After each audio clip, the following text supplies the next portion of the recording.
This is iFanboy Pick of the Week, number 851, brought to you by iFanboy listeners just like you, the one with the ears there, you. Hello, welcome to iFanboy Pick of the Week, episode 851. I am not a doctor, I am Josh Flanagan, and this is my co-host, who is also not a doctor, Connor Kilpatrick. That checks out. I did not go to medical school. It's true. We are iFanboy, and every week one of us picks the book they like the best from the stack of comics, virtual though it may be. We call that the Pick of the Week. We will talk about that book. Other books from the week, we talk about a Patron Pick. We will try viciously to hold down yawns that we don't know where they're coming from while you're trying to talk. It's absurd. I'm like, why do I need to yawn so badly? Oh, there it is. I don't know what I'm going to do. Am I going to make you yawn? 3,000 mile away yawn. Maybe it's not. It's not even to do with the comics. It's just life. I just feel like my body's like we could use a hit of oxygen now if you don't mind. My body refers to itself in the plural third person. Absolutely. Plural first person. Oh boy, I'm losing it. We answer listener mail if we have time, and we want to. Connor really wants to. I could take or leave you people, but we're gonna do our best. I'm gonna cut out all my asides and jokes. I'm just going to do straight analysis this week. That's all you're gonna get out of me. So there will be spoilers. Connor, you have the pick. I'd appreciate it if you stay on task. Josh Flanagan was winning the hearts and minds of the people. This week it was like not a light week, not a big week. It was a fairly middle week, and there wasn't a lot of competition for the pick of the week, which was Namor the Submariner, Conquered Shores #1 from Christopher Cantwell, Pasquale Ferry, Matt Hollingsworth, Joe Caramagna, and this is the what I like to think of as the completion of the Christopher Cantwell Marvel trilogy of egomaniac narcissists that began with Doom, then it was Iron Man, and now he's writing Namor. This is right up Christopher Cantwell's alley. Marvel is the home for him because his specialty is this kind of character. This is something he did on TV, and now he's been doing at Marvel with these other characters who are just complete egomaniac. DC characters are egomaniacs, but they don't tend to experience that kind of hubris that these guys do. These guys do have a crisis of consciousness. Now, in Namor, I would have thought that it would be a difficult thing to do, but that's sort of what he pulls off here. But like Batman's never going to do that. Batman's ego is bombastic as no. He's an egomaniac. It manifests in a different way. Yeah, this is about late stage Joe McMillan. So I was not expecting what we got here.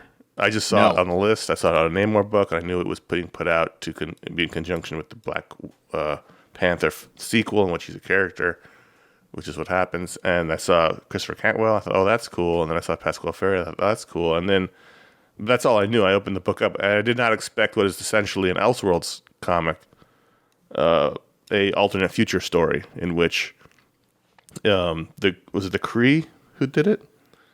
The Kree come down. I wasn't sure, but I remember that somebody mentioned the Kree, and I thought maybe there's a flashback here. So the Kree finally said, fuck this, and they melt the polar ice caps, flooding the planet. All the heroes who can rush off to space to fight them and never return. And so we're left with this post-apocalyptic tale in which most of the Earth is covered in water. Namor finally has dominion over almost the entire planet. There's a little bit patches of land here and there. And there are some underground cities in Atlantis that house some of the refugees, but for the most part, it's all Namor's domain. And Namor has at this point stepped down from the throne. He has, ironically, Reed Richards sideburns, and his cousin Namorita, who I always was a big fan of in the 90s, is now in charge of Atlantis, and Namor just sort of goes around being Namor. Namorita, which is Spanish for Little Lady Namor. Makes sense. I will confess in the beginning to being a little disappointed, just because when I opened in the beginning of the book or after you finished it? No, in the beginning of the book, when I was like, oh, it's not like Green Panties classic Namor, at his prime. But by the time I got to the end, I was like, oh, what's being told here is really interesting. And new and different. This is a different Namor story than you've ever read. Yes. And does he have a little bald patch on the top of his head, or is that just a weird coloring choice? That's just a weird coloring choice in one panel. So what we find here is of course Captain America, who is still around because I guess he didn't go into space. Although I feel like he would have gone into space. But anyway, No, he would have had to stay to protect the people. maybe America. I guess we don't know what happened on the ground at the time. That's possible. He's crap in space. No, he goes to the Kree Skrull War. He leads the armies in space. It doesn't matter. Anyway, the point is they allow us to have a situation that you and I love, which is not a team up, but a regathering of the invaders. So we have Captain America, Namor, and at the end, Jim Hammond, Human Torch shows up. And I didn't think about this, but it's talked about in the end of the issue essay that Cantwell wrote. These are all pre-Marvel characters. Yes. These are timely characters. These are characters from the Golden Age of comics. Namor and Jim Hammond and Captain America came out in the 30s and 40s, before Stan Lee and Jack Kirby, before Marvel was Marvel. And that's interesting. And you don't ever really think about that, but that's the case. These are what we think of as Marvel. And what he says here is there hasn't been a ton of story about Jim Hammond, about what his deal is. He shows up, he's cool, we like him, but there's not a definitive Jim Hammond. It's very difficult to read a story about him and go, oh, this is him. I think whenever anybody picks him up, they try to define him and figure out what it is, but there's not a right or wrong with it usually, because I don't know what it is. And I say that as two of us, forever, like when that character shows up, we pay attention, but there's a billion different versions of him. And why are these guys friends? Or why were they friends? War buddies. Other than just they were around. Well, I think it's war. I mean, to me, I think they were war buddies. And so all of those things, all of the disagreements that Steve Rogers and Namor have had over the years, they always get subsumed to a certain extent by that, Band of Brothers thing. Right. So that's what I think. I mean, I don't know. We've only had one issue, but this is one of 5. But it seems to me this is almost going to be because Namor isn't in charge of Atlantis, and this isn't really about him being the king of Atlantis. I can only assume this is going to be some sort of investigation of his friendship with Steve and Jim, because we don't really know what the story is yet. There's refugees. People on the surface don't really have food. They don't really have power cells to keep warm because the planet's cold. And it also sounds like Atlanta has the capability to actually take care of those people and do it, but there's still a lot of animosity. It's like this Israel-Palestine thing that's always right. Well, that's what I was going to say, is that there's a group of surviving humans who don't want to go living under the sea. Right. Steve lives under the sea. I don't love Steve's hipster Brooklyn haircut here, but I'll get over it. I don't know why they give him one of those things you'll see in Sexy Town, Williamsburg now, with the shaved side heads and the long hair on top. But there's a group of people who don't want to go under the sea. They hate the Atlanteans. They blame them for what's happened. And one of the leaders of that group is white, sideburns Luke Cage, who is, not happy to see Namor at all. And so there's a lot of tension there. And this is very much a setup issue. Again, we don't really know what the plot is or what the arc is going to be, but we do know there's just terrific character work. There's an interesting connection with all these characters. And then at the end, when Luke and Namor have a fight, and Namor gets sort of knocked down, and he looks up and sees a Human Torch. And at first I thought it was Johnny, just because of the Namor Fantastic Four situation. But then he says, Jim? Oh, no, he says, wait, Torch. And then we find out in the back it's Jim Hammond. I had before I got to the back, like, that confirmed it, but I thought the same thing. I was like, Johnny Storm, and then I went, Captain America, Namor. Oh, wait, that's got to be, right. And of course, that's what it said. And the first sentence, I still remember when the original Human Torch sparked my imagination. And I thought, oh, man. And then he said it was in Marvels. And I was like, oh, we're the same age, or I'm older than you. Because my first Human Torch is West Coast Avengers. But whatever. I mean, that was my first, but then I went back, and when I was a kid, I went to New York Comic Con and bought a stack of the Roy Thomas Invaders books, probably for like $10. I probably bought like 20 of them. I have a stack of those downstairs. And I read them, until they fell apart. But which is something you did as a kid, you don't do as an adult. But But it was just there was basically no competition this week. There was one other book that could have been pick of the week, but at the end, this has the most promise. This was the most interesting. It was the most unexpected. Pasquale Ferry's art really works very well for this book. Can I say that I looked at the cover and I was like, all right, who drew this? And I saw Pasquale Ferry and I went, cool. But it wasn't because I'm a huge Pasquale Ferry fan. Like, I know that he's good, but I was just like, cool, a veteran. Yes. And I don't mean like old timey. It was like, oh, this is a guy who knows how to do comics. Like, I know, like, it's not one of my favorites, but I also know he's really good, and that was totally enough for me. And but then also, I read like, it just and it worked. weird enough. Yes. There's just a bit of weirdness to the way he draws people that it works in a story with Namor in it. Who is weird looking. Yes. You know, I don't know why the comics loves these shirts where it's just the shoulders and the neck. Like, yeah, I don't know. How do they stay on? And what's the purpose? Why? I mean, they're like shoulder pads. Like it's the kind of thing that I would get as armor in Assassin's Creed. Right. Like, it's a video game thing. Like, how do the side bits around his rib cage waist hold up? Like, yeah, that's weird. But you got unstable molecules. Who gives a shit? I understand. I'm not. It's just I just love classic panties Namor so much. It's just the pure arrogance of him sitting man spread in the panties is just the best.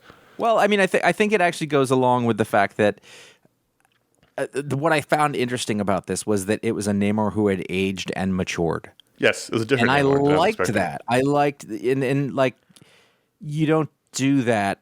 That doesn't ever happen with him. He's like, the only time he ever shows his quote unquote human side is, when he's having those intimate conversations with Captain America. In comics, it's the only time it happens. It's with Sue or with his war buddies. Yep. That's really the only time we ever get behind the mask. But here, he's got a real sense of, and honestly, I'm not entirely sure what combination of story and art put this in, but he has a real sense of thoughtfulness about him. Like his face, the way that his face is drawn a lot of times, it's not arrogant and impertinent and imperious rexing. He's like, what am I supposed to be doing? Did I do the right thing? But not in a way that, like he's doubting himself. Like he's just trying to figure out the best thing to do going forward. And I don't want him to be like this all the time. He doesn't need to be. This is perfect for this story. I wouldn't want this to be the Marvel Universe version. Yeah, right. And I was, like you said, he was surprised about it. I did not know what to expect. I did the same thing at the beginning. I thought, oh, is this going to be okay? And then as you go on, you're like, oh, this is great. Yeah, I mean, it's spelled out in perfectly constructed fashion. The first scene, so it opens up and we see the Statue of Liberty, water up to the arm. We only see the torch left, and we see two guys pop up out of the water, and there's a metaphor. And they're dragging these cubes behind them in a net, and Namor shows up, and they're like, "Oh shit, Namor the Submariner!" And you're like, "Oh shit, that's not the Namor I was expecting." And then they said, "Hey, sorry, we stole these from Atlantis," and you figure Namor's gonna skewer them with his trident, but he's like, "I don't give a fuck, take them." And I was like, "Oh shit, what?" Like that's right there. It was yeah. It was told you right away this is a different Namor. I mean, he was a dick at the end. He said, "Look, you can take him, but you can never come to Atlantis. So, bye." But it was still just like a thing he had to do in bluster. Like, I don't know. I mean, it wasn't. But it still wasn't what you were expecting as a reaction from this. Exactly. And so it's that also told a very you right off the squat bat. trident. Like it's not all that long. It's just very. It's compact. It looks more hefty. Like that would really hurt. Yep. Anyway, this was really fun. If you're looking for a Namor story, you never read a Namor story. If you're worried about continuity, it's not. Don't worry about it. It's, like I said, it's like an Elseworlds alternate future story. So it's totally just jump into it without any knowledge. It's super fun, and I'm looking forward to more. I mean, Cantwell really does these character miniseries really well, and I'm looking forward to it. I mean, between Doom, Tony Stark, Namor, and like Reed Richards, he can just keep writing those guys over and over again. I gotta say, like having watched *Halt and Catch Fire* a couple times, and I know that he co-created that and co-wrote it, but I can't help but see that we've talked about this. I can't help but see that parallel between these characters and Joe McMillan on that show. And I know I'd alluded to it earlier, but Joe McMillan is a character who, one of my favorite. I have a real thing about redemption characters, people who start out awful and then over a long period of time sort of become better people and then eventually can even become good people. And Joe McMillan's arc over the course of that series is fascinating to me because he's pretty irredeemable. Yep. Even by the end of the second season. He's pretty fucking awful. And the way that it's done is it works really well. And by the end, you kind of love him. And he's bringing that same thing to so many of the Marvel books. Not everything, but you can see it in the Marvel books he does. And it's just great to see this one thing that I love being transported really nicely into this other thing that I love. And he's just, you can listen to the Talk Split I did with him. We talked about that a little bit. But, it just, he seamlessly brought that into Marvel Comics. And he's very good at it. And he does other kinds of comics, too. It's not like it's the only thing he can do. No, for sure. But he's very good at these kind of characters, and there's a plethora of them in Marvel. Yeah. A book I did think about for a minute as a pick of the week was The Amazing Spider-Man 905, or 11, depending on how you feel about the world. This is the start of a new arc, the return of the Hobgoblin. And this issue did a lot of things that I love. This is Zeb Wells and John Romita Jr. But I like the idea of these goblin personas as almost like viruses. Like between Green Goblin and Hobgoblin here, where it's like they are sicknesses that that these people who get infected with them can't help themselves. It's almost addiction or it's almost like chronic. This psychotic virus that goes through these people in this world that they just can't stop it, and when they catch it, they have no choice. And then they keep trying to think that they can maybe then utilize it and control it. Well, it's just this one time, it's. And then it always backfires. And it's more so than any other. It's not like the Rhino, It's not like the Rhino is this way. It's just like, with these two characters, it's just they can't. It's just interesting as an idea that they just, it almost is a sickness. But I loved this whole issue. Betty Brant shows up again because she's married to Ned Leeds, who is the Hobgoblin, and. It's actually kind of disturbing, in the beginning when she's talking to Peter on the phone. They haven't talked in a while, and then she opens the door to her kid's room, and there's the Hobgoblin holding her baby, and that's and the way that Romita draws him and that Scott Hanna inks and Marcio. His colors it looks creepy, like it looks just like weird. Yeah, it's not like dark and shadowy. It's just the juxtaposition of this guy in this costume holding this little baby. It was just weird looking and enough to be off-putting. So I never read most of this stuff. Obviously, I was aware of the Hobgoblin, but I just, for whatever reason, that was part of the thing I missed. I think he had appeared and gone by the time I was reading comics, and I was after the point where he sort of popped back in. But I always thought I really loved the design of the character. Like, I think I liked it better than Green Goblin, and I just thought it was a really interesting. I think there's some point where it probably goes too far, but I like that, it sort of spawned a different kind of. I just thought it was cool, but I didn't really know anything about it. So some of the bits of I don't even really remember who Ned Leeds is. I know who Betty Brant is, obviously. But anyway, I feel like this whole thing just smacked of Spider-Man flavor. Gosh. For sure, that's why I love this so much. And Ned Leeds hasn't always been. We meet another guy who was the original Hobgoblin here. So that's what I mean by a virus. It sort of infects people and goes through different people. But I really love the idea of Kamala Khan as Peter's nephew. As his intern. I don't know why I said nephew. Intern at Oscorp. It's fun to have her as a supporting character here. They have a fun repartee. We just know something is wrong with Norman. And the thing is, it may not be the thing we think it is, but something is wrong. And you've got to love how, Peter should know this. Oh, yeah. But also, there's a bit where he starts yelling at everybody. And I was like, why are you letting him do that? That's not the relationship you have, but he takes it. Peter is kind of like Wally West in that he wants to believe the best in everyone. And so he keeps giving Norman these chances. Yeah. And we know that Norman will eventually betray that chance, but he keeps giving it to him. Do you ever try to picture Norman Osborn's hair if it was real? Oh, I wrote a whole article about this at iFanboy a long time ago. Oh. What could this possibly look like? I'm sorry, I don't remember that, but I don't remember. No, it was a long time ago. So every time I try to do it, I can't come up with anything that looks like it would be a real thing. Well, what's interesting about this one is, in the past, for lack of a better term, the cornrows are usually going the other direction. I was noticing that as I looked at it. Yeah, it was weird. They're going, and I don't think cornrows were a thing that certainly white people knew about. No, I just trying to figure out a way to describe it. But I know it usually goes horizontal, Yes. not vertical. And so, anyway, This has updated his style. I'm trying to picture it as like a curly thing. I can't do it. It's Doesn't weird. exist. I know it doesn't look like Willem Dafoe's head. I know that much. Who was the original artist for Norman? Was it Ramita Senior? Had to be Ramita Senior. I guess it could have been Ditko. Ditko was on it for a long time. Right, but did Ditko draw it like that? We have to go back and look in the omnibus. I'll investigate. I'll forget. I loved the Black Cat stuff. I mean, I'm a sucker for the Peter Parker love triangles, and him finally asking her. He's like, let's not do this again. Let's not do the thing where we banter and chase and flirt. And why don't we just go on a date? And she was like, whoa, all right. That was fun. Worked. Created by Ditko. Yeah. And then, it's just all. And then there's the confrontation with the original Hobgoblin, which doesn't go there was just a lot of great Spider-Man lore and history here, and it was fun and over the top. And madness rides the night wind. It's just fun. Spider-Man's really fun right now. And it was fun at the beginning of the Nick Spencer run. It got less fun as it went along. It's back to being fun again.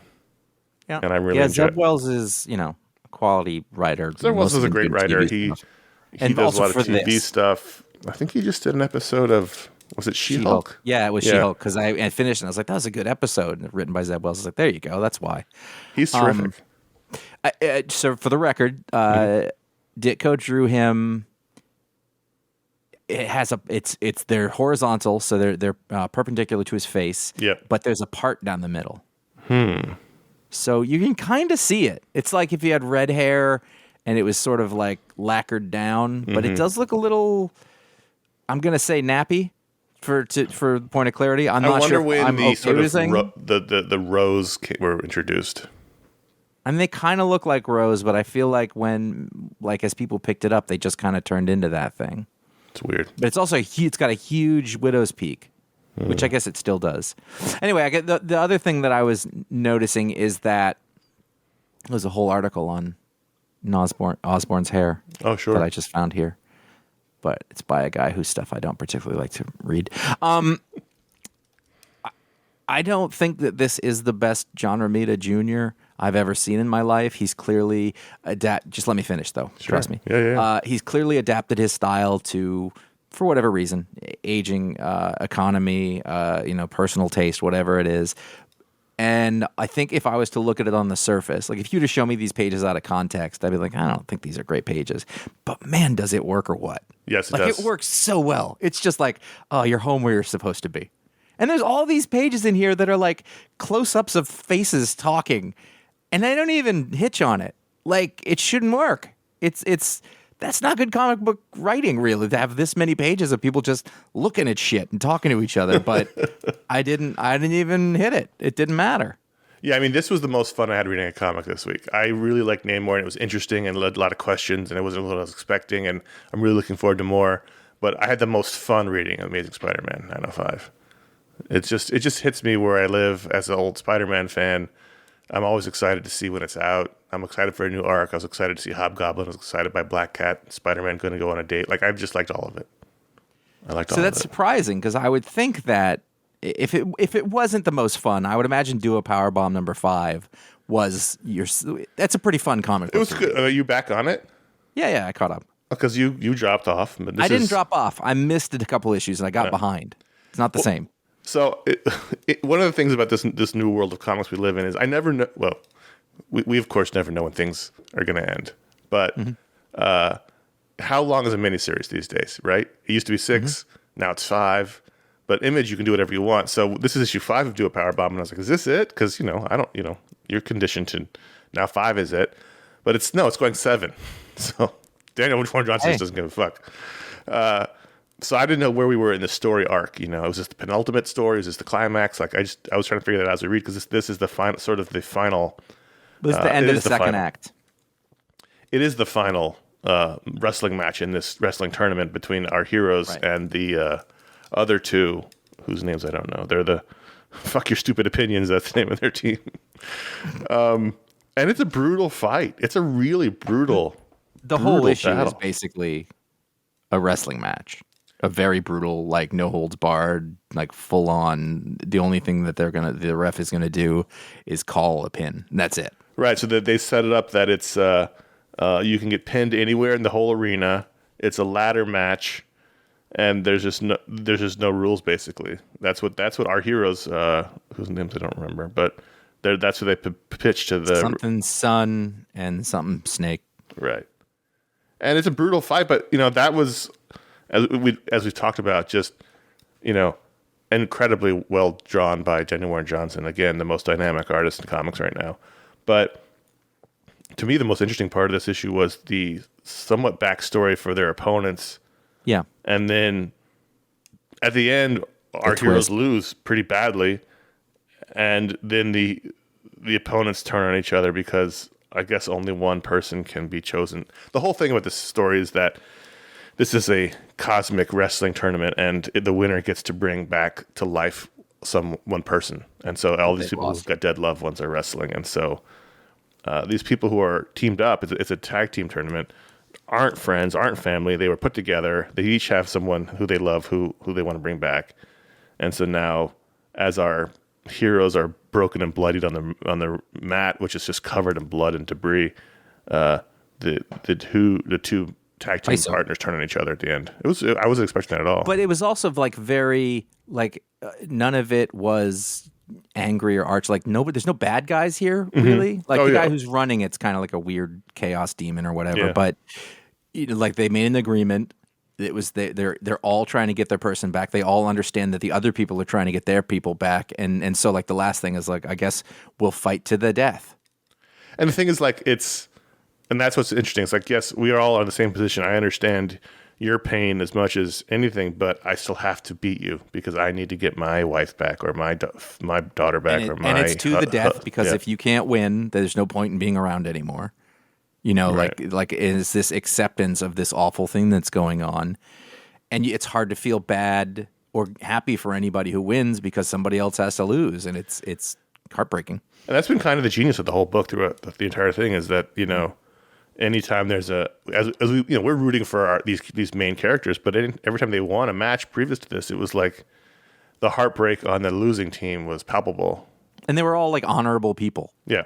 Like there are no heels in this necessarily. No, these guys are kind of fuck your opinion. People are kind of jerks. Yeah, but it's all just the show. Like they're not like they're trying to win because of their cause, which is just from their point of view. It was just. I mean, I'm just flipping through these pages. God, these action sequences are just. I mean, I would say out of this world, but it'd be a pun, but it's just incredible what he's been doing with this book.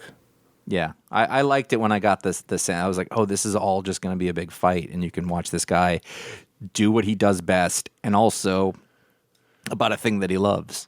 You know what I mean? Like he, again, I talked to him. There's a talk explode, and like he just got really into wrestling, and loved it. And so you're just watching a guy do the best thing, about something he loves, and it's hard to deny that. You can see the passion in the pages. I mean, it's there. I'm happy for him. He's a guy. I feel like when he gets bored with making comics, I feel like you're going to see it on the page. Yeah. Like he just doesn't care. Like I don't know, but like I feel like when I look at his stuff, it's like he really cares, and that's what makes it come through. It'll be really interesting to see if he keeps that up. Oh yeah, I mean the level of detail and background work, and it's just amazing what he does with these pages. But. It's a really fun book. I mean, it wasn't a bad week at all. It just was as we get away from these top three, we sort of fall off a little bit. But those are terrific. Those top three we just talked about. Did you read Hitomi #1 from Image Comics? I did. What did you think of it? I pretty much liked it. I felt like it probably needed. I need a little more to get a handle on it. It's fairly unsurprisingly distant in terms of who the characters are.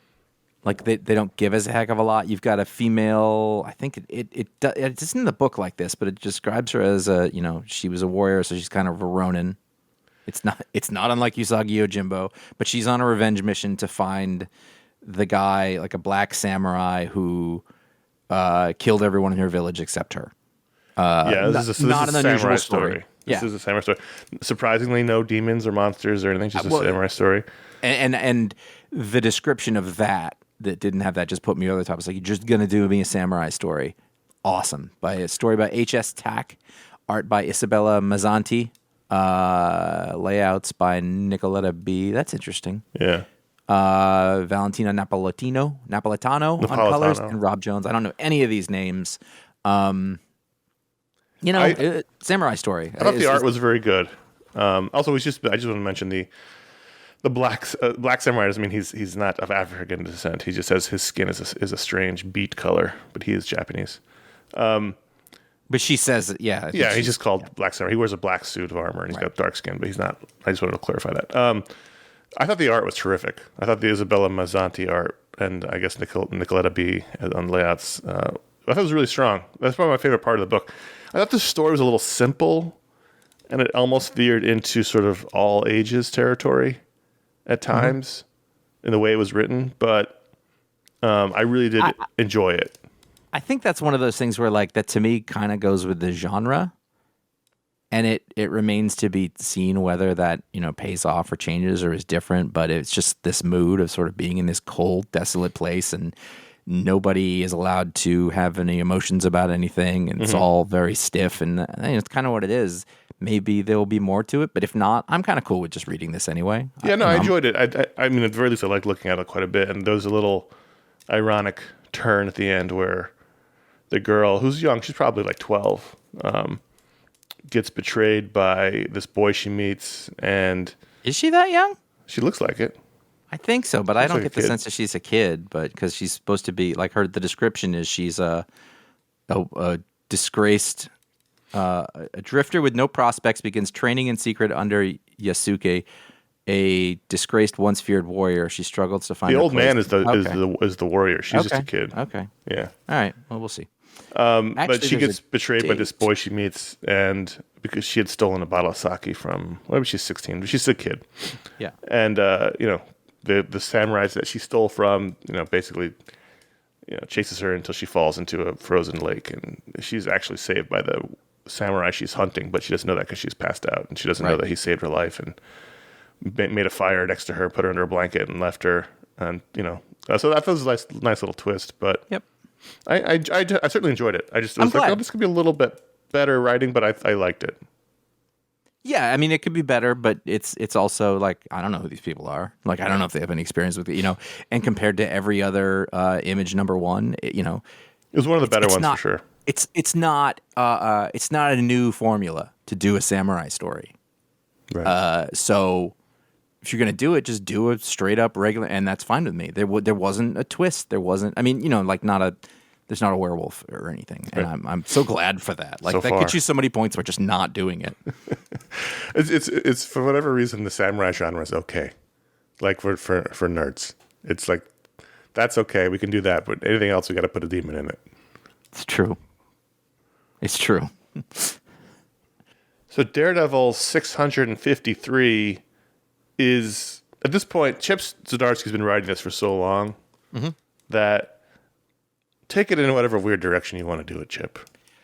I don't care. Like, at the end of this, Daredevil's wearing like a full-on crazy, not samurai outfit, but sort of ninja, even more than he's been wearing before. And he and Elektra get married by stick in this, the tradition of the fist. And they're living in a mountain. They brought the cop with them, and they got crazy. Doc Samson, who's now Sasquatch, and Doc Samson. The cops. This is all about the cop. Half of this is about the cop going, "What the fuck am I doing? Nah, this is a good idea. What the fuck am I doing?" But there's like a group of ex-hand, which I wouldn't think would be possible. You're right. I mean, what you just said was a very different version of exactly what I was going to say. I would think that on paper I would not like this, but when I got to the end of it, I was like, you know what? Yeah, go for it. Like, I don't know. It's just like maybe that being in Hell's Kitchen and going back and forth over this over and over again, and they've done all sorts of different things and went to different places and tried different Daredevils, but for some reason, this one's working for me as of right now. Yeah. And it, because it's been building, like it fits with the Daredevil story we've been reading all along. You know, the development of this Cole guy has been super interesting. Right. You know, Foggy was going to go on a hike with them, and they were like, "You really don't want to go?" And he's like, "All right, I won't go."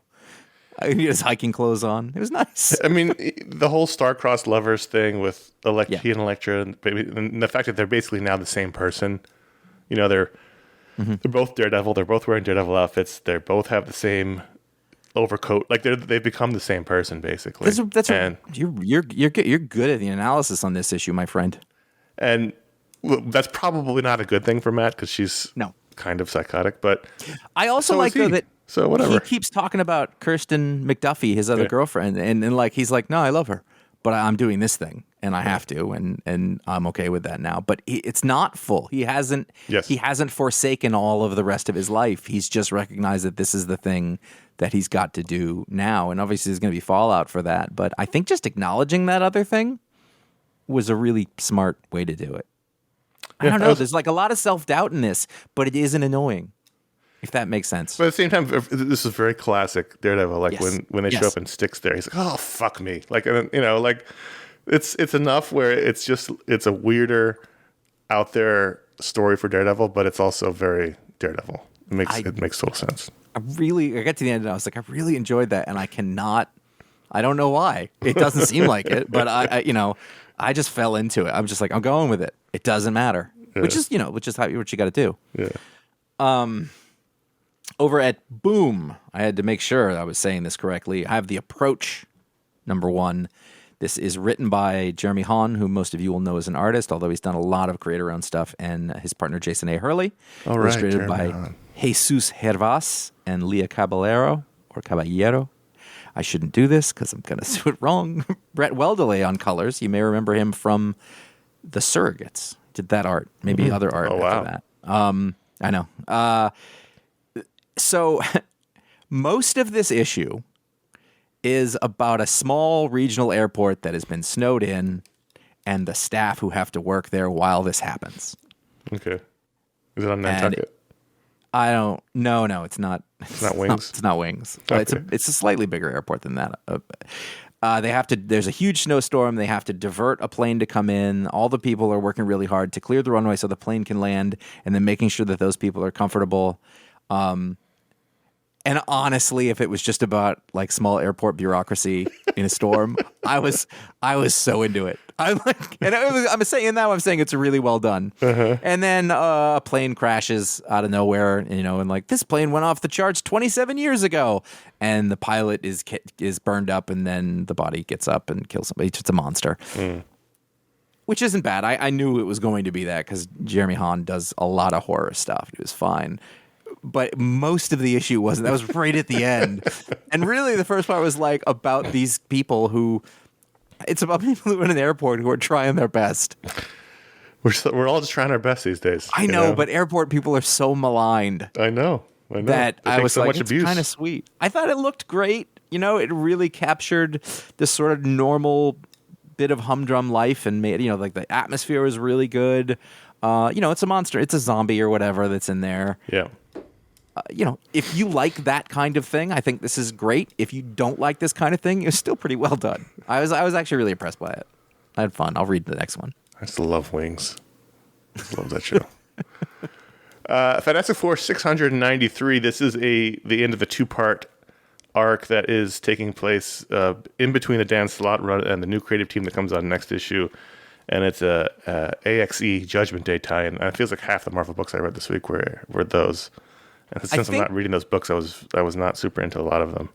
Yeah, but you know what? I feel like it's a lot like the King in Black, where each issue, like it should be annoying when it starts. I'm like, oh, it's this thing. But each issue is like this thing where the character has to prove themselves to be good, which is what all these characters are doing all the time. And I don't mind it as long as it's well done. Well, this issue was even more because the only time was really Reed, and he was off camera the whole time. But right. I found myself putting my editor hat on while reading this, God. and I feel like you could have done. First of all, I like the setup, the idea of it. It's called The Taking of Action Building 1, 2, 3, 4, which really made me want to rewatch the original Taking of Pelham 1, 2, 3, but or the new one. Either one's fine. But the idea of like a heist, not a heist, but sort of a takeover of the building by by terrorists or whoever, and that's interesting. But the whole time we had Reed in caption boxes talking over the action, and it was extraneous to the story. Like it didn't bring 100%. anything to the table. Like, I know Reed loves Sue. I know Reed loves Johnny. I know Reed loves Ben. I know he has respect for them. Like, I didn't need any of these caption boxes. And I started reading pages without them at first. I'm like, this is much better. You're 100% on. I thought, Dan Slott never had to do any of this shit. Any of this introspective, why I love my family crap. And also, and what made that worse is that, and you had mentioned this to me, and I wanted to, these last two issues are the last two issues of the whole volume. So whatever this is, 48, 40, yep. 48. The rest of it was all Dan Slott. Yeah. Why would you not end with Dan Slott? Why would you tack two issues on the end that had nothing to do with that other thing? Right. That doesn't make any. I was annoyed. That annoyed me. That made me. Everything about the issue that I didn't like, it annoyed me more because it was completely different. Like, it's unrelated. I don't get it. I don't understand that choice. Yeah. There was one thing I genuinely did like, and I enjoyed this for the most part. Again, if you just take off the caption boxes, it's a much stronger story. But the password to Reed's super secret vault is Imperious Rex, and I thought that was very funny. That was. Very bitchy of Reed. I did some research. I was trying to learn about the oubliette Midas or whatever, so I knew, because it was like every 10 words she was like, my father, in the end they were like, your father didn't love you, and she breaks down, and I was like, ugh. It wasn't even her father. The DNA didn't match. I know, that's what I mean, but it was a little like they didn't really have enough to work with there, and so they stretched it out for a really long time. It was overwritten. It was way overwritten. I'm really enjoying Darkspaces Wildfire. This is, I think, the best Scott Snyder we've had in a while. At IDW, this is issue 4 of what I assume is 5, because he set it up as a 5-part thing in the beginning with the 5 stages of a wildfire, and this is the stage 4. And this is also very much the climax, turning point of the story anyway. But yeah, again, end of the second act, the betrayal, the thing. And so this has been great. I mean, I'm gonna say the same thing I said before. Is the title is bad. I don't know if Darkspaces is something he's trying to use as like a branding thing, but it doesn't work, because when I first saw it, I thought it was another like sci-fi horror thing, and it's just a straight up crime story. Yeah. Anyway, if you just refer to it as Wildfire, then that's. I mean, it feels like Darkspaces is the like whatever presents, like his imprint. Yes. So, there was a twist here that I didn't see coming. I thought we've had these convicts, because you may or may not know, if you don't live in California, that a lot of people who fight the wildfires here are convicts, which is its own fucked up situation to begin with. But these 5 women are on a firefighting crew, and they get sort of surrounded. They find this house, and turns out that one of the women used to work for the guy who owns the house, and he's a giant rich asshole, and he's got like billions of dollars in crypto in there, and they're going to steal it from his servers. And while they're in there, you better hurry, it's about to lose a lot of value. Yeah, well, while they're in there, the crypto dropped 45%. These mercenaries show up, and so that was the end of the last issue. That was the cliffhanger, was these guys with guns and masks show up, and so now we've got the confrontation here, and one of the women, the one who knows the boss, gets dragged away by the mercenaries, and you're like, oh shit, what horrible stuff's about to happen to her. But then I thought, well, maybe they're just using her to get into the computers. And it turns out she's actually the leader of the gang. And so we know from this story that 5 people are going to be dead, because there's 5 bodies in the flash forward. We've seen one of them so far.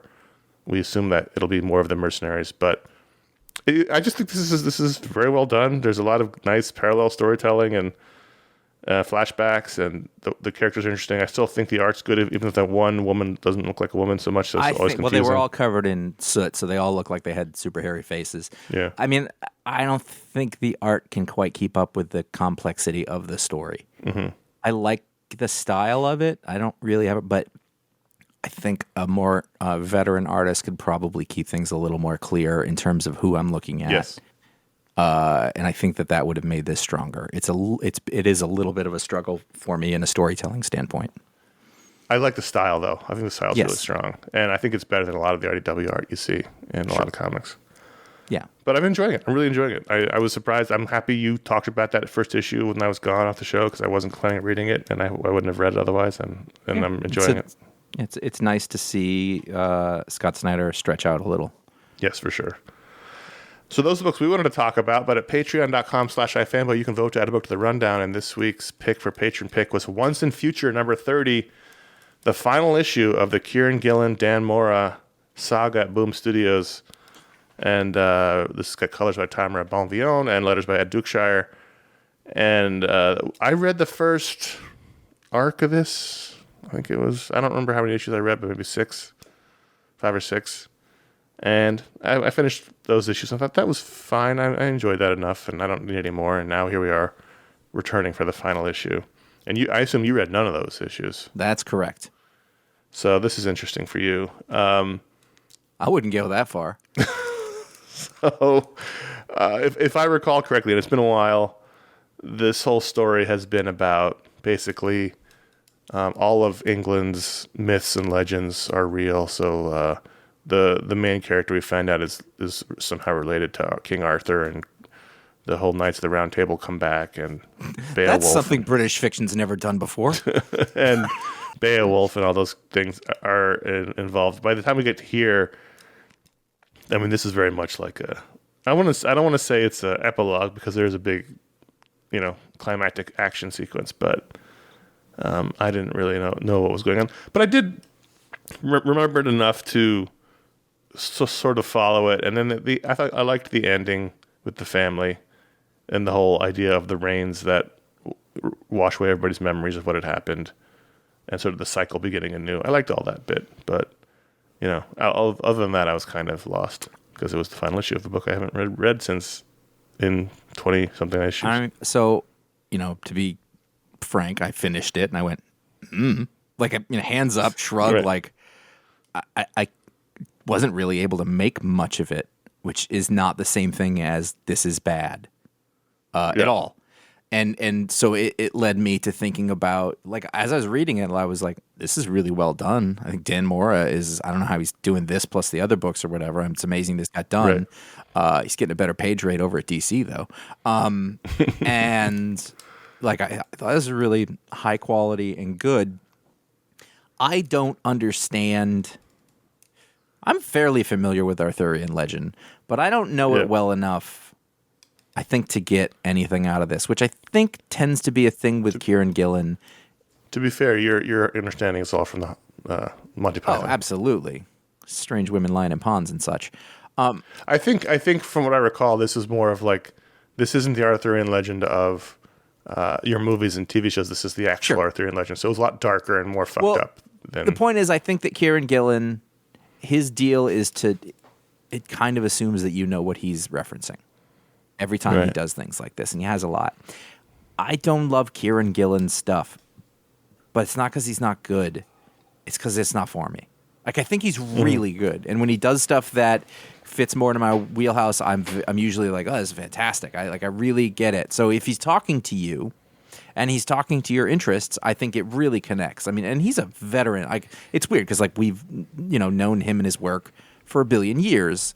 But, like, he's a stone cold veteran at this point, Sure. And I feel like he's doing the thing he loves. He does it really well. He's just not for me most of the time. And that makes it really difficult to read his books for most of the time. And I want to like them, but I have learned, like, I think we just tried it with Eternals, and I was like, nope. And I have no doubt that this is a good comic book.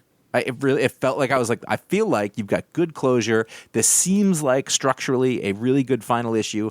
I have an idea about who these characters. I know some of the characters. I got confused a little but of course I would get confused a little bit. But there was nothing in this, nor should there have been, that was going to help me get up to speed.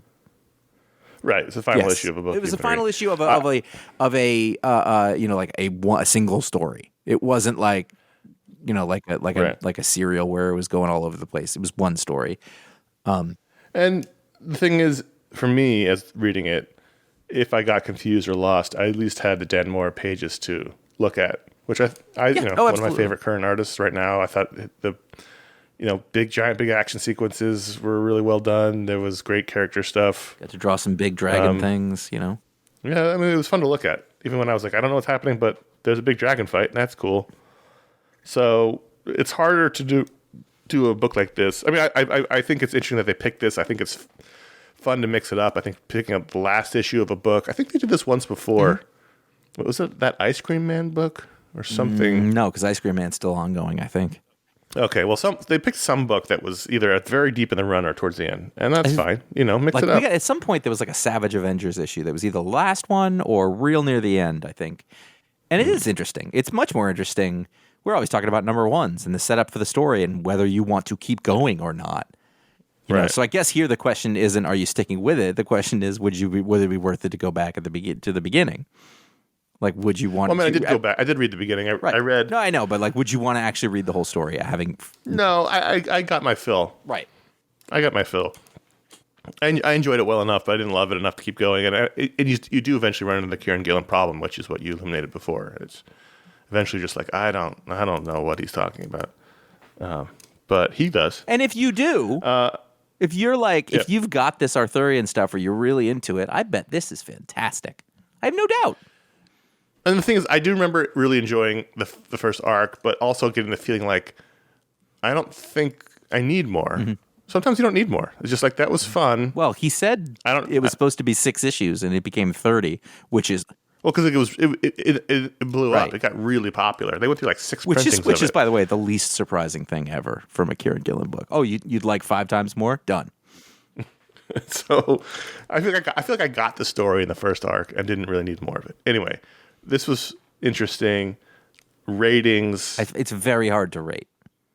I'm just going to I'm going to cut the baby down the middle, 2.5 out of 5.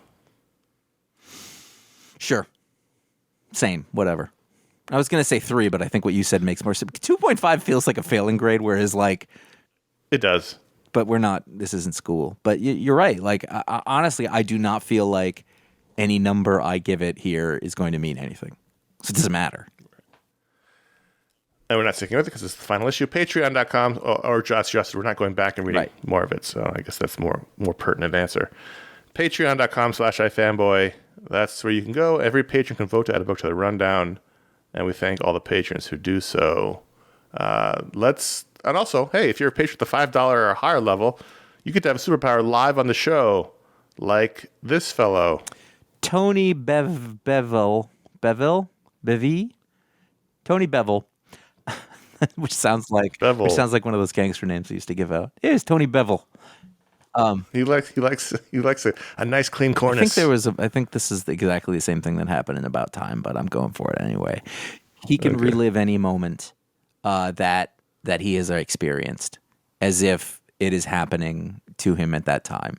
So he can transport his current consciousness back to that time, and he knows who he is. For how long? That's a good question. I don't have that. I mean, obviously he can't stay there forever.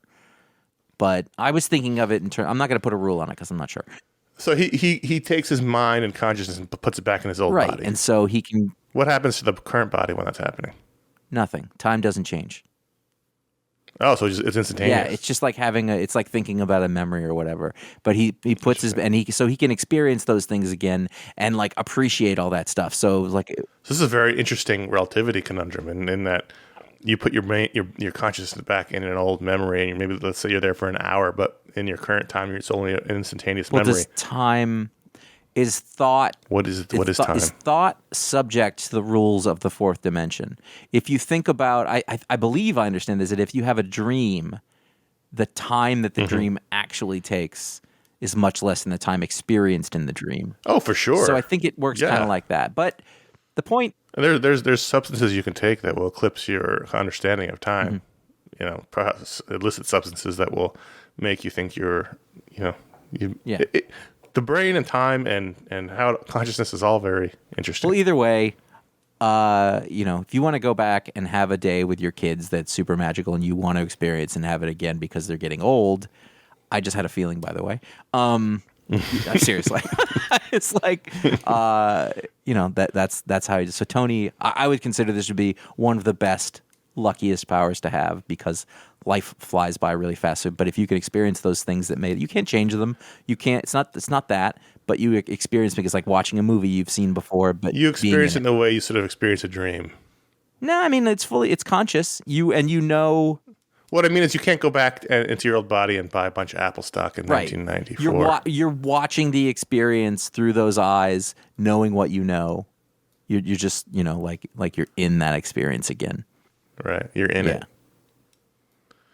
Cool. Yeah. Patreon.com/iFanboy. If you give it the $5 higher level like Tony, you get your superpower live on the show. Thanks for being patrons. Let's do at least one. Well, maybe we can squeeze both of them in. Tony S. says, I'm getting back into comics after being out of it for 2 years, or about 2 years, and I've recently got back into your podcast too, even going back and rewatching old video shows, which were a big part of me getting into comics originally years ago. So I'm reading Sandman for the first time finally, and it's making me really crave some good non-superhero ongoings. I know it's technically DC, but still. I'm sad that Vertigo is gone, as for decades they were the premier place for that, and Image took that over in the past 15 years, but when I fell out of comics, part of it was because so many Image books that I loved went on hiatuses or disappeared. Stuff like Southern Bastards and Lazarus, which is still around. So keeping up with the books like that got less exciting, and it's hard to tell what indie books are exciting right now. I've noticed 9 out of your last 10 picks of the week were Marvel or DC books. This email came in a couple weeks ago. And I'm wondering if this is not a great time in comics right now for creator-owned ongoing series. If there are any that you guys have been loving over the past year, I'd love some recommendations. I picked up Love Everlasting. That's Tom King's one of my favorite writers right now. But so far, I don't have a strong opinion of it. Just trying to get a feel for the state of the industry after my time away, too. I'm trying to think, like, in the last 2 years, if there's been anything. Well, the ironic thing about this email reading on the show is I think half the books we talked about were non-superhero indie books. Yeah. 1, 2, yes, I noticed 3, that. 4, 5-ish. The indies have been putting out a lot of stuff lately, it feels like. Well, we've talked about this before. I'm not blaming you, Tony. You've been listening, but it's not the same as it was even 5 years ago. No. I'm reading way more Image comics now than I was a few years ago. However, to use a baseball metaphor, there are a lot more singles and doubles than there are home runs. There's a lot of books that I read and go, that's pretty good. But nothing I'm like, damn, that's amazing. Like it was, that Image boom we talk about with Southern Bastards and Lazarus and Black Science and, Saga and all those books that were coming out that time. And he's right, many of those didn't finish because everything that Basically I thought of in that them. first paragraph, just dropped off and went away. Lazarus is not unfinished. It's actually still going just at a glacial pace. Right, but that period of time when it seemed like every week there was at least one amazing new Image book doesn't really happen right now. And every week there's like, no, that was a pretty good Image book, or even Do a Powerbomb I think is terrific, but it's less. It's on the verge of superhero because they're wrestlers and they're fantastical, but it's also a mini series. It's not an ongoing. You're right. I mean, like it feels like he's talking about those ongoing, your Sandman's, your 50, 60 issues, something like that. I mean, it's a tough question.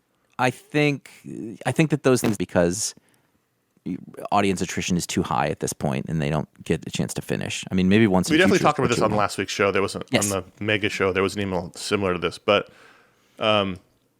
it's tough. It's a different market right now, and for whatever reason, Image's output is not as strong as it was. I'm looking back at my master spreadsheet here. The thing is this. You just said I'm reading Sandman for the first time. There is a massive library of things that you can go back to that are going to take you plenty of time to read. I don't know if you can grab them from the library, you want to buy them or get them digitally or whatever, but, go into that Vertigo catalog. There's 15 years of excellent comics in there. Like if you like Sandman, like make sure you read Lucifer. Make sure that you read The Unwritten. Make sure that you read, like there's all of this stuff that's there. If I was trying to think of more recent non-superhero ongoings, and I'm having a really hard time with it. The Scumbag, maybe, but that you got that. Well, I guess it was 16 issues. What is an ongoing? But they're all shorter. So my other thing was like those Kyle Starks books, but those aren't super long ongoing. They're great non-superhero stories. Yeah. That might be it. But if you want that 60 issue Garth Ennis, right now. I can't think of anything new that's doing that. But like if you haven't, go back and read Queen and Country. Go read, if you've read Preacher, go read all of the Hellblazer stuff. Yeah. There's a ton of stuff. You can't have read all. If you haven't read Sandman, there's definitely gonna be a lot of stuff you haven't read. And that's the great thing about comics is they don't have to be new. What you're not missing out on any zeitgeist right now. There's not like not at all. Oh shit! Everyone's talking about this book. It's not happening. So for all intents and purposes, whatever back issues you read are new to you, and that's really the only thing the feeling you need to get. And it holds up. I mean, Criminal. That's ostensibly one story. Velvet. There was like an omnibus of that thing. Velvet. I'm looking at what I can see on my shelves, but there's a ton of stuff. Like there's some great books that started and finished. Like it's not superhero, but just continuing on the Ed Brubaker. Oh crap! What's the book? Him and Sean Phillips. We did a show on it recently. Probably in the last 3 years. Lynch and Sleeper. Sleeper. Like that's a good 24 issues or something that you could read.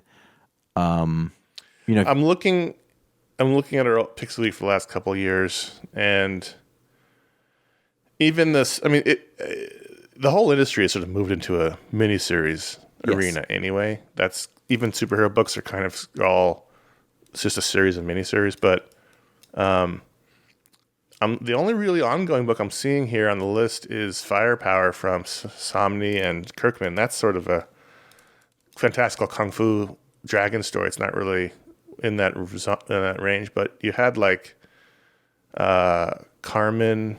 We really liked. There was a lot of stuff that Mark Russell was doing with other publishers, like the Second Coming books, the 2 miniseries there. But they're short. I mean, they're less than 10 and issues. That's my point. Everything of these days is kind of 6 issues and done. I mean, but like Google Maze book best Vertigo series. You're going to see something there that's fantastic that you haven't read. Read that. I'm sure there's free teaser issues, out there on a lot of those kind of things. Read those things.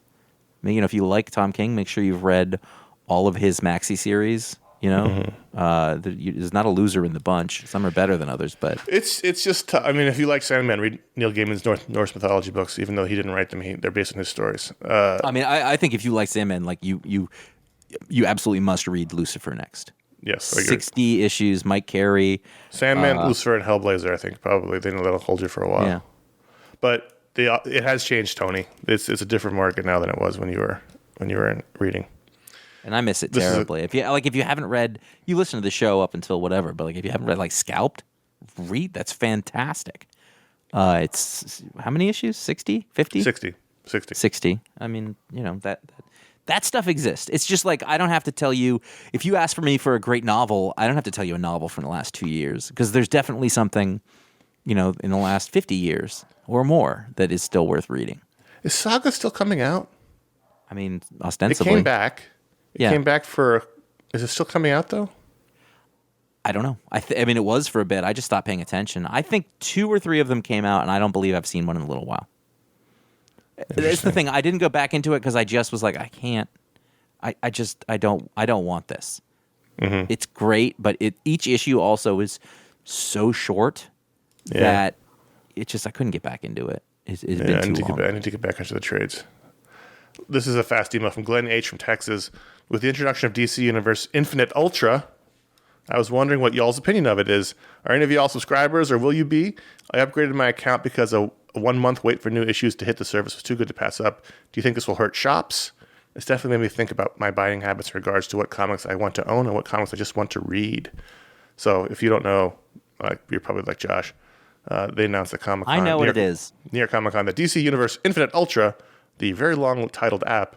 It's the DC Universe, pay one monthly fee and get access to everything, was going from a 6 month wait to a 1 month wait to match Marvel's Marvel Infinity. Is that what it is? Marvel Unlimited. Are they at 1 month too now? Yeah, so they're both at 1 month. Oh, wow. So it's Hulu. It's Hulu, but with a 1 month delay as opposed to whatever 24 hours or whatever Hulu's delays. We obviously are not because we wouldn't be able to do the show. But if I wasn't doing the show, you would 100% do that.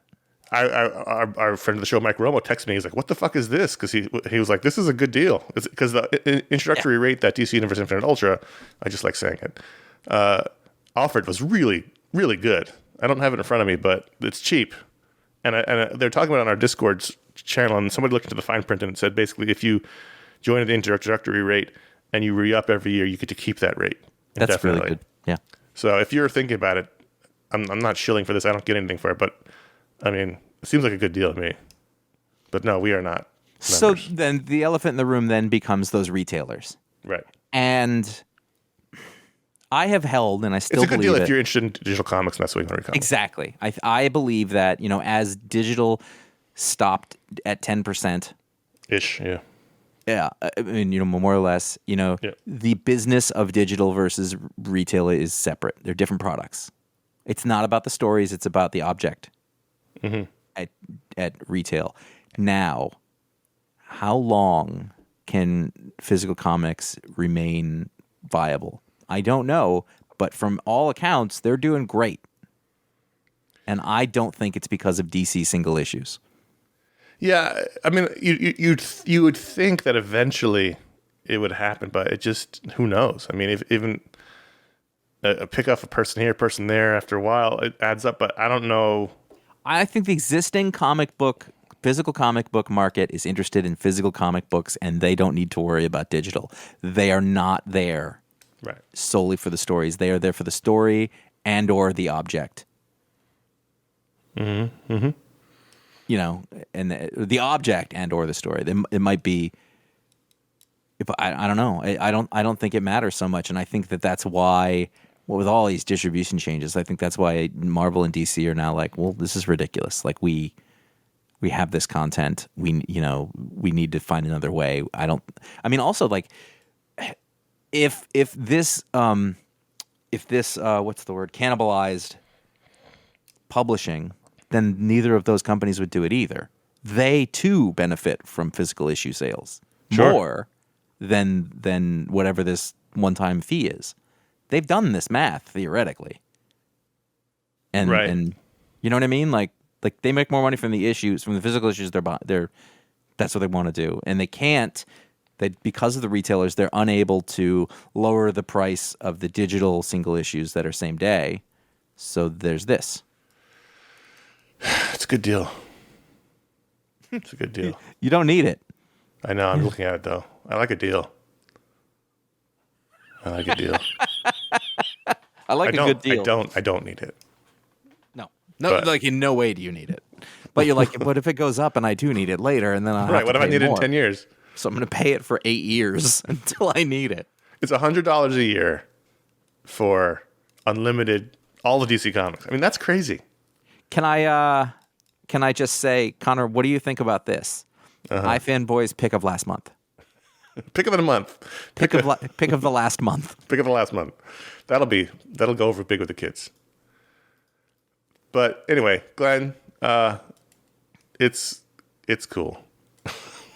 I don't think you need to feel any. I would say no, don't feel do the thing if it is the thing that works for you. If a company's offering you a way to buy their comics, don't feel guilty about taking that route. Mm-hmm. Feel guilty about stealing them, but don't feel guilty about taking a legal offered path. Contact at ifanboy.com. Thanks for writing in, Tony and Glenn. You can write into there, get your email on the show, or to our Media Splode show. If it's your Media Splode, please put Media Splode in the subject line. Thank you very much.